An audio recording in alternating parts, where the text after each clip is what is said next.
সাল্লাল্লাহু আলাইহি সাল্লামের রওজায়ে শরীফ যিনি ইরশাদ করেছেন যে ব্যক্তি হজ করে ফিরে আসে সে এমনভাবে মাসুম হয়ে যায়, নিষ্পাপ হয়ে যায়, যেদিন সে দুনিয়ায় এসেছিল ওই দিনের মতো মাসুম বেগুনাহ হয়ে যায়।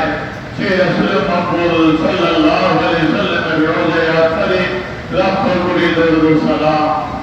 কি আর হাজিরিন, যে হজের উপর আলোচনা করতেছিলাম, আজকে হজের ফজিলত সম্পর্কে কোরআন হাদিস আলোকে কিছু তুলে ধরার চেষ্টা করব, যাতে আমরা যাদের উপর হজ ফরজ আমরা যেন অবহেলা না করে আল্লাহর পক্ষ থেকে যে হজ আমাদের উপর ফরজ হয়েছে আল্লাহর ঘরে জিয়ারত, সেই হজ যেন আমরা দ্রুত সম্পূর্ণ করতে পারি। আল্লাহ যেন সেই তৌফিক আমাদের দান করে, সকলে বলি আমিন। প্রিয় হাজিরিন, রাসূল মকবুল সাল্লাল্লাহু আলাইহি সাল্লাম ইরশাদ করেন, মান হাজ্জা লিল্লাহ ফালাম ইয়ারফাস ফালাম ইয়ামসুক রাযাকা ইয়ামিন আলাদাহুমুহু মুত্তাফাকুন আলাইহি। বুখারী ও মুসলিম শরীফের হাদিস।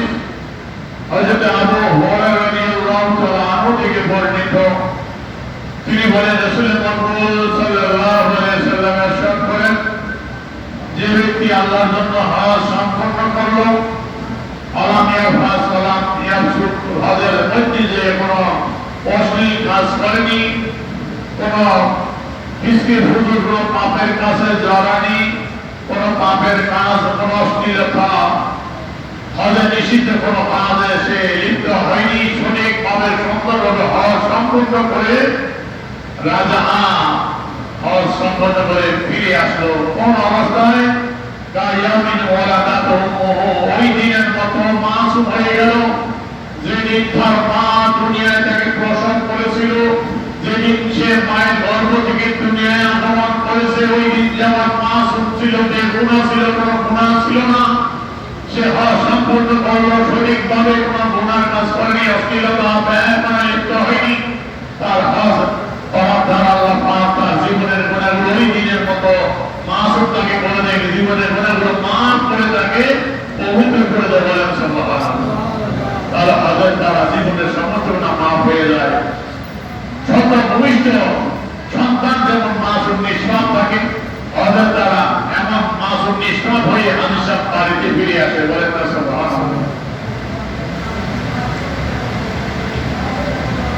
রাসূল মকবুল সাল্লাল্লাহু আলাইহি সাল্লাম ইরশাদ করেন, নামাজে قال رسول الله صلى الله عليه وسلم العمرة بالعمرة أفضل لما بينهما। এক উমরা করে আরেক উমরা মাঝখানে যে গুনাহ করেছে দ্বিতীয় উমরার দ্বারা ওই গুনাহটা মাফ হয়ে যায়, কাফারা হয়ে যায়। আর হজ্জুল মাবরুর লাইসা লাহু জাযাউন ইল্লা জান্নাহ।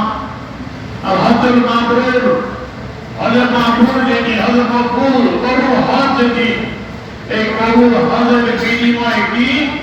আল্লাহ রাসূল লাইসা লাহু জাযাউন ইল্লা জান্নাহ। এই মকবুল হজের কবুল হজের কোনো বিনিময় নাই, ইল্লা জান্নাহ, একমাত্র জান্নাত হলো তার বিনিময়। বলেন না সুবহানাল্লাহ।